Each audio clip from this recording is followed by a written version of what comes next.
Hello बच्चों, कैसे हो आप लोग। उम्मीद करते हैं आप लोग अच्छे होंगे और पढ़ाई लिखाई अच्छे तरीके से चल रही होगी। आप लोगों का शिकायत है कि आप लोग जो है होमवर्क नहीं चेक करा रहे हैं। ये बहुत बड़ी गलती हो रही है। हमने इतना अच्छे से डिस्कस करा, हर हेडिंग को बताया। आप जो नोट जरूर बनाया और चेक जरूर करा लें, ठीक है।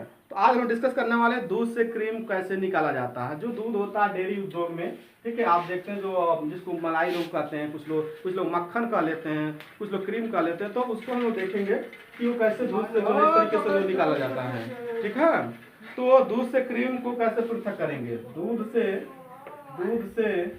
क्रीम को कैसे पृथक पृथक मतलब आता है अलग करना, पृथक करेंगे, ठीक है। यानी कैसे दूध से पृथक करेंगे, ठीक है, करेंगे। तो हम आज पढ़ेंगे दूध से क्रीम को कैसे पृथक करेंगे। तो इसके लिए जो है आप पढ़े होंगे या देखे भी होंगे। अगर नहीं देखे होंगे तो घर पर देख सकते हैं। एक आता छोटा सा मोहनी, ठीक है, जो दाल वाल या मक्खन लोग निकालते हैं या दूध से भी निकालते हैं मक्खन लोग। तो उसको या तो नहीं देखे तो मिक्सर मशीन देखे होंगे। वो भी आपका एक प्रकार का कह सकते हैं दूध से क्रीम निकालने का एक यंत्र है। लेकिन उस यंत्र का नाम है अपकेंद्री यंत्र। उसका नाम क्या है? अपकेंद्री यंत्र है।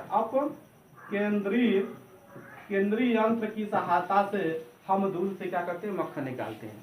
दूध से मक्खन कैसे पृथक करेंगे तो आप लिखेंगे उसमें दूध से, ठीक है, दूध से क्रीम निकालने के लिए हम अपकेंद्रीय यंत्र का प्रयोग करते हैं। अब ये अपकेंद्रीय यंत्र क्या होता है? तो जो डेयरी उद्योग वाले होते हैं, जो डेयरी उद्योग किसे करते हैं, डेयरी क्या होता है?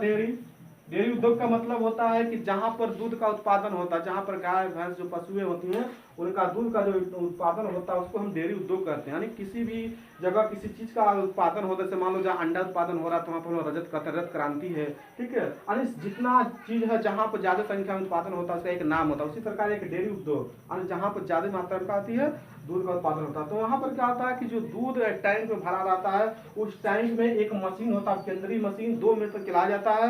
जैसे ही मान लो ये टैंक है, टैंक में हमने क्या भर लिया, पूरा दूध भर लिया। और उसके बाद इस टैंक में आप केंद्रीय यंत्र लाते हैं। आप केंद्रीय यंत्र देख सकते हैं एक वाइब्रेटर मशीन की तरह, जो ड्रिलिंग मशीन उसी तरह से होता है। इसमें ला कैसे रखते हैं और ये दूध को लगता है नचाने, इतना स्पीड करता है कि सभी दूध के कण, हमने बताया था कि दूध एक क्या कोलाइडी बिलियन है। और दूध में हमने बताया था कि छोटे छोटे कण होते हैं, ठीक है, कोलाइडी के कण। अब उस मशीन से आके टकराते हैं, टकराने के बाद सब दूर हटते हैं, टूटते हैं। टूटने के बाद देखा आपने साइड में आके लग जाते हैं और एक तरफ से गांठ बना लेते हैं और उसी को हम लोग निकाल लेते हैं। वही का था मक्खन होता है, क्रीम होता है, उसी को मलाई भी करते हैं। उसका ये जो दूध बचता है, अब इस दूध में से पूरा जो आप पैकेट जो पाउच का दूध लाते हैं वो क्या होता है, यही दूध होता है। उसमें पूरे मक्खन निकाल लिए जाते हैं और उसके बाद फिर इसको क्या किया था, पार्चिंग करके उसको पैकिंग कर देते हैं, लोग भेज देते हैं। तो उसमें जितने भी क्रीम होते हैं, मलाई होते हैं, उसको निकाल लिया जाता है। वो किसके द्वारा? अपकेंद्रीय यंत्र के द्वारा। आप बताएंगे दूध से क्रीम कैसे पृथक करते हैं, तो आप लिखेंगे कि दूध से क्रीम निकालने के लिए अपकेंद्रीय यंत्र की सहायता से हम क्या करते हैं, निकालते हैं। जो भी हमारे डेयरी उद्योग होते हैं वे क्या करते हैं, अपकेंद्रीय यंत्र की सहायता से दूध से मक्खन को अलग कर लेते हैं, पृथक कर लेते हैं। अपकेंद्रीय यंत्र क्या होता है, ये हमेशा जो है अपनी तरफ खींचता है। ये अपकेंद्रीय जो यंत्र है वो दूध के कणों क्या करता है, अपनी तरफ खींचता है और खींचने के बाद फिर क्या करता है, उनको अपने से दूर कर देता है। जब उसको रोटेट किया जाता है तो दूध नाचता है, सभी कण क्या होते हैं उसके पास आते हैं और पास आके फिर निकल के क्या होते हैं, दूर चले जाते हैं। अब इसी में एक आता है थोड़ा सा अभिकेंद्र बल। अभिकेंद्र पर मैं चर्चा कर दे रहा हूँ। अभिकेंद्र बल ये थोड़ा सा कंफ्यूज होते हैं बच्चे अपकेंद्री में और अभिकेंद्री में। ये अभिकेंद्री का सकते का जगह अभिकेंद्री लिखता है, अपकेंद्रीय बल, ठीक है। और ये है अपकेंद्रीय यंत्र, थोड़ा सा अंतर है। अभिकेंद्रीय बल वह बल होता है जो हमेशा क्या करता है, बाहर की ओर लगाता है। अभिकेंद्रीय बल वह बल होता है जो हमेशा क्या करता है, बाहर की ओर बल लगाता है। अपकेंद्रीय यंत्र वह यंत्र होता है जो हमेशा बल क्या था, अंदर की तरफ लगाता, नहीं अपनी तरफ खींचता। थोड़ा सा डिफरेंस है, ये अंदर खींचता है और अभिकेंद्र क्या करता है, बाहर की तरफ खींचता है। इसका एग्जाम्पल देखना हो तो आप जो मौत का कुआं अगर देखे होंगे तो मौत जो कुआं जो बनाते हैं तो उसका जो सिस्टम होता है, जो घेरा होता है, वो अभिकेंद्र मतलब क्या था, केंद्र यानी सेंटर। एक ऐसा सेंटर होता है जिससे जो व्यक्ति इस पर चल रहा है, बाइक लेकर या जो भी उसका वाहन है वो चलता है, तो उस पर जो है एक बल मिलता है। उस बल के सहारे ढकेला रहता है, उसको दबाया रहता है ताकि ये व्यक्ति नीचे न आए। तो यहाँ पर अभिकेंद्र बल होता है, उसी के बल के सहारे क्या करता है, वो रोटेट कर लेता है। अगर इसका और एग्जाम्पल देना चाहते हैं तो आप सड़क पर चलते हैं, साइकिल चलाते हैं, मोटरसाइकिल चलाते हैं, तो जहाँ मोड़ आता है, जहाँ पर आप मोड़ आता है तो आप अपने आप को झुक जाते हैं, थोड़ा सा झुकाना पड़ता है। क्यों? आप सीधे लेके जाएंगे तो आपको क्या होगा, आप गिर जाएंगे, ढकेल देगा बल। क्यों? क्योंकि इसको अगर हम ऐसे बनाएंगे तो एक वृत्त बनेगा और वृत्त के पास एक क्या होता है, सेंटर, और सेंटर से क्या मिलता है, एक बल मिलता है। अब ये जब बल मिलेगा, यहाँ जो बल निकल रहा है, इस तरीके से बल जा रहा है, तो ये जो आप देखेंगे सीधा जाएगा तो बल अधिक हो जाएगा और आदमी गिर जाएगा। लेकिन ऐसे ही जब झुकाते हैं तो बल नीचे दब जाता है और हम आसानी से कहते हैं मुड़ जाते हैं। वो भी नहीं देखना है तो आप घर पर बाल्टी में पानी भरिए और बाल्टी में जो पानी उठाते हैं तो अपने कमर को थोड़ा टेढ़ा करते हैं, सीधे नहीं ले चल सकते। क्यों? क्योंकि कमर जब टेढ़ा होगा तो एक वृत्त बनेगा और वृत्त में क्या होगा, एक आपका बल मिलेगा, जिसके कारण आपको क्या होगा, आसानी से उस बाल्टी को ढो सकते हैं। अगर इसका और एग्जाम्पल लेना चाहें तो एक है पीसा की मीनार जो लटकी हुई है। पीसा की मीनार एक बिंदु से बनी हुई है, एक बिंदु से, और ऐसे जो है वो लटकी हुई है, फिर भी गिरती नहीं। इस पर कई मंजिला इस पर घर या इसकी बने हुए हैं, फिर भी नहीं गिरता, क्योंकि ये वृत्त बनेगा और वृत्त बनने के बाद यहाँ पर एक सेंटर मिलेगा और यहाँ पर क्या काम कर रहा है, एक बल, जिसके कारण ये क्या रुका है, कौन सा बल, अभी केंद्रीय बल है। अब केंद्रीय बल थोड़ा सा डिफरेंस है। केंद्रीय बल जो होता है वो हमेशा अंदर की तरफ खींचता है और हमेशा बाहरी तरफ धकेलता है। तो आशा करते हैं आपको अच्छे से समझ में आ गया होगा। तो दूध को कैसे निकालेंगे, तो आप सीधे लिखेंगे कि दूध से हम क्रीम को निकालने के लिए आप केंद्रीय यंत्र की सहायता लेते हैं, उससे हम दूध से क्रीम निकाल लेते हैं। अगला टॉपिक हम पढ़ने वाले हैं हम, जो है आपका दो अघुलनशील द्रवों को पृथक्करण करना। दो अघुलनशील है, दो क्या है, दो अघुलनशील, ठीक है, अघुलनशील द्रव। इसका मतलब क्या है, दो अघुलनशील। घुलनशील मतलब जो आपस में घुल मिल जाते उसको घुलनशील कहते हैं, और अघुलनशील मतलब जो आपस में घुलते मिलते नहीं उसी का कहते हैं अघुलनशील। तो दो द्रव है, दो द्रव आपस में हमने मिला दिया, प्रयास किया, लेकिन मिल नहीं रहे हैं, फिर भी हम चाहते हैं उसको क्या कर दें, पृथक कर, अलग कर दें। तो कैसे अलग करेंगे इसको हम जानेंगे। तो इसके लिए आपको एक यंत्र की सहायता पड़ती है, इसको हम बोलते हैं पृथक्करण कीट। क्या बोलते हैं, पृथक, ठीक है, पृथक्करण कीट की सहायता से हम क्या करते हैं, दो अघुलनशील द्रवों को पृथक कर लेते हैं। पृथक्करण कीट ऐसा कीट है जिसकी सहायता से दो अघुलनशील द्रवों को क्या करते हैं, पृथक करते हैं। जैसे आपसे कह दिया जाए कि पानी है और आपका तेल है, कोई भी तेल, मिट्टी का तेल ले लीजिए, पेट्रोल ले लीजिए या सरसों का तेल, कोई भी तेल लीजिए, और आपका कि ये पानी और जो है पेट्रोल दोनों आपस में मिला दीजिए और खूब हिला दीजिए, और आपको क्या करना, पृथक करना, क्योंकि दोनों क्या अघुलनशील है। आप देखते हैं पानी में पेट्रोल नहीं घुलता, ऊपर तैरता है, यानी कोई भी तेल डालते हैं आप पानी में तो तैरता है ऊपर। तो ये दोनों द्रव क्या है, अघुलनशील है, फिर भी हम चाहते हैं जब मिल गए हैं तो हम चाहते हैं अलग करना। जैसे मान लीजिए आपके पास अगर बाइक है तो बाइक में जो टंकी है ऊपर जिसमें पेट्रोल भरा हुआ है, तो किसी कारण जो है बारिश की वजह से उसमें पानी चला जाता है, तो पेट्रोल ऊपर होता है, पानी नीचे होता है, दोनों द्रव क्या आ गए, यानी मिले नहीं, फिर हमें दिक्कत होती है। तो फिर उसको कैसे निकालते हैं, किस सिस्टम से, तो उसको हम बोलते हैं पृथक्कारी कीट। उसमें क्या करना, अगर आपको मान लीजिए पृथक्कारी कीट देख लीजिए थोड़ा सा कैसे होगा संरचना में। ऐसे पृथक्कारी कीप होता है, ऐसे पृथक्कारी कीप हो जाएगा, ऐसे बना सकते हैं। और यहाँ पर आपका ऐसे इसको बोलते हैं स्टॉप काट बोलते हैं, और यहाँ पर जो है आप इसको पैक कर सकते हैं। और आपने इसमें क्या किया, पानी भर दिया है और इसी में ऊपर एक लेयर बना दिया, आपने भर दिया क्या, पेट्रोल। दोनों को क्या किए, हिला कर रख दिए हैं, और इसको 2-3 मिनट रखने पर धीरे धीरे ये शांत हो जाता है। जैसे ही शांत होता है तो द्रव यानी पानी और पेट्रोल के बीच में एक लेयर बन जाएगा, पतली परत बन जाता है।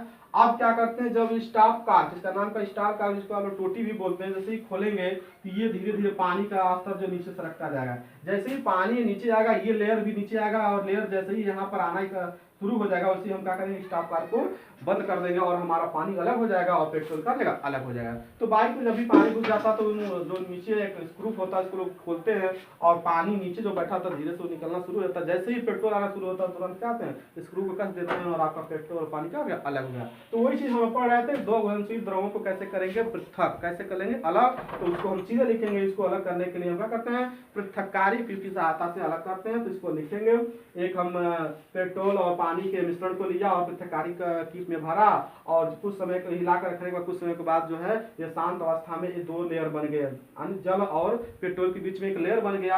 अब हम क्या करते हैं, स्टार कार को क्या करते हैं, खोलते हैं, जिसके कारण हमारे जल क्या होते हैं, नीचे जो है आते हैं, और जैसे ही हमारे जल समाप्त होते हैं और हमारे पेट्रोल के कण आना शुरू होते हैं, हम क्या करते हैं कि स्टार कार को बंद कर देते हैं। इस तरीके से हमारा दो अघुलनशील द्रव क्या हो गए, अलग हो गए, पृथक हो गए। तो आशा करते हैं ये भी आपको अच्छे से समझ में आ गया होगा, दिक्कत नहीं हो रहा होगा। तो अगला हम लोग पढ़ेंगे, अगला टॉपिक है आपका, अगला टॉपिक क्या है, नमक तथा कपूर के मिश्रण को कैसे पृथक करेंगे। नमक है और क्या है, कपूर, दो चीज मिल गया है, ठीक है, नमक है नमक और क्या है तथा कपूर, ठीक है। नमक तथा कपूर को हम कैसे पृथक करेंगे, यानी पृथक्करण करने की विधि। कपूर, और हमने बताया होगा कि कपूर जो है ये कैसे प्रक्रिया के द्वारा अलग किया जा सकता है, तो ऊर्ध्वपातन हमने पढ़ाया था। ऊर्ध्वपातन किससे कहते हैं, तो हमने बताया था कि किसी भी ठोस को गर्म करते हैं तो द्रव में आता है, लेकिन वो द्रव में ना आकर सीधे क्या होता है, गैसीय अवस्था में जाता है, उससे हम क्या कहते हैं, उसी को हम बोलते हैं क्या, ऊर्ध्वपातन क्रिया। तो यहाँ पर जो हम ऊर्ध्वपातन क्रिया के द्वारा ही क्या करेंगे, नमक तथा कपूर का मिश्रण को हम अलग करेंगे। तो कैसे अलग होगा, देखिए ध्यान से। हमको करना क्या है कि एक जो है, एक चीनी मिट्टी का प्याला, क्या लेना है, चीनी मिट्टी, चिकनी मिट्टी नहीं, चीनी मिट्टी का एक प्याले से कहने मतलब आप देखे होंगे कप बनता है, प्लेट भी बनता है चीनी मिट्टी का, या खिलौना बर्तन बनता है, मूर्तियां बनाई जाती है चीनी मिट्टी का। उसी प्रकार एक चीनी मिट्टी का प्याला लेना है, और इस प्याले में क्या करना है कि कपूर और नमक जो मिल गया मिश्रण, उसको इसमें भर लेना है। इसमें क्या करना है, नमक और कपूर के मिश्रण को भर लेना है। और आप क्या करना है, कीप, कीप मतलब कुप्पी जो मिलता है घर पर होगा, उसको लेना और इस पर जो उल्टा लटकाना है, क्या करना है, उल्टा से ढकना है, ऐसे इस तरीके से आपका कुप्पी होगा, कीप होगा, ऐसे लटका देना है। और यहाँ पर जो है इसमें जो जाली नुमा या जो भी आपका गैस सिलेंडर है, जो जाली होगा इस पर, उस पर इसकी को रखेंगे और नीचे से क्या करेंगे, हीट करेंगे, ठीक है। बर्नर होता है, आप प्रयोगशाला में जब जाएंगे लैब में तो सब कुछ देखने को आपको मिलता है, ठीक है। यहाँ पर आपका होता है चालू करने के लिए, इसमें स्पीड लैंप होता है, आसानी से जलता है, गर्म करेगा। अब इसके ऊपर जो खाली आपका जो कीप के ऊपर जो होल है, उसमें क्या करते हैं, रुई भरते हैं, क्या भर देते हैं, रुई भर देते हैं। अब जब हम इसको हीट करते हैं, ठीक है, तो ये जब आपका प्याला गर्म होता है, इसमें जो आपका क्या है, कपूर, क्या होगा, ये पिघलेगा नहीं, द्रव अवस्था में नहीं आएगा। हम जानते हैं कि जब भी हीट देते हैं तुरंत गैसीय अवस्था में जाएगा। जैसे ही आपका कपूर गैसीय अवस्था मुड़ के जाएगा, फिर यहाँ पर जाएगा और ये धीरे धीरे क्या होगा, इन सतहों पर जो हमारा कीप उसके किनारे पर आ जाएगा, और किनारे से हम चाहेंगे तो इसके बाहर जो है बर्फ लगा सकते हैं या पानी लगा सकते हैं, ताकि ये ठंडा रहे। अब ये जैसे ही कपूर आपका क्या होता है, गैसीय अवस्था में जाके और यहाँ से ठंडा होकर ये सीधे सतह पर पकड़ता है, और सतह पर क्या होता है, ठंडा जब किसी चीज को करते हैं द्रव को, तो किसमें आता है, ठोस में आता है। तो धीरे धीरे क्या होता है, यहाँ पर जम जाता है, किनारों पर जम जाता है।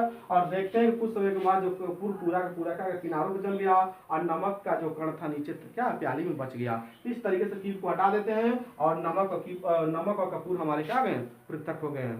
तो कैसे हुए, बस सिंपल सा तरीका था। हम कहेंगे कि नमक और कपूर को पृथक करने के लिए हम क्या किए, एक ठीक है चीनी मिट्टी का प्याला लिए और उसमें हमने कपूर और नमक के मिश्रण को रखा, फिर हमने एक कीप लिया, कीप को उल्टा रखा और उसके ऊपरी हिस्से पर हमने रुई लगा दिया। फिर नीचे से जब हम गर्म किए तो जो हमारा कपूर था वो गैसीय अवस्था में आकर गैसीय अवस्था में आकर कीप के दीवारों के सतह पर जम गया, और हमारा नमक क्या गया, प्याले में बच गया। इस तरीके से हमारा नमक और कपूर क्या गया, पृथक्करण हो गया। यह जो पृथक्करण का जो विधि हुआ, यह था ऊर्ध्वपातन क्रिया के द्वारा। ये जरूर लिखेंगे कि यह जो विधि अपनाया गया, तो कौन सा अपनाया गया, तो ऊर्ध्वपातन क्रिया के द्वारा। आप चाहेंगे सिंपली क्या कर लीजिए, अगर एक सिस्टम नहीं करना, मान लिया फिर नमक और कपूर दोनों मिल गया, तो एक के बाद तुरंत माची लिया, आग लगा दीजिए। आग लगाएंगे तुरंत क्या, कपूर जल के उड़ जाएगा और आपका बच जाएगा नमक, लेकिन क्या हो जाएगा, काला हो जाएगा। फिर पानी में ले जाइए, पानी में ले जाने के बाद उसको धो दीजिए, फिर उसको वाष्पित कर दीजिए, उड़ जाएगा आपका नमक, फिर क्या जगह से बच जाएगा। ये भी तरीका है, लेकिन आप बुक में दिया हुआ तो बता दे रहा हूँ। अगर चाहते हैं आप तुरंत करने के लिए, तुरंत उसमें आग लगाइए, आग लगाने क्या देगा, कपूर उड़ जाएगा। तो इसका जो सिस्टम रहा, बस इसका मेन जो फैक्ट होगा बस लिखेंगे कि इसके क्रिया के द्वारा, ऊर्ध्वपातन क्रिया के द्वारा जो है हम नमक और कपूर क्या कर सकते हैं, पृथक कर सकते हैं। तो आशा करते हैं भी आपको अच्छे समझ में आ गया। दूध से क्रीम कैसे निकल गया, दो अवलंबित द्रव को कैसे हमने पृथक कर दिया, और नमक और कपूर को हमने कैसे जो है अलग किया। यानी इसमें उन्होंने बताया आप केंद्रीय यंत्र के द्वारा से, इसको उन्होंने चित्रकारी की पौषण होता है, ऊर्ध्वपातन क्रिया के द्वारा हमने अलग कर दिया। तो आशा करते हैं समझ में आ गया होगा। तो वीडियो को लाइक करें, शेयर करें, और चैनल पर नए हैं तो सब्सक्राइब जरूर कर लें, क्योंकि सब्सक्राइब करने के लिए आपको पैसे नहीं लगते हैं। धन्यवाद।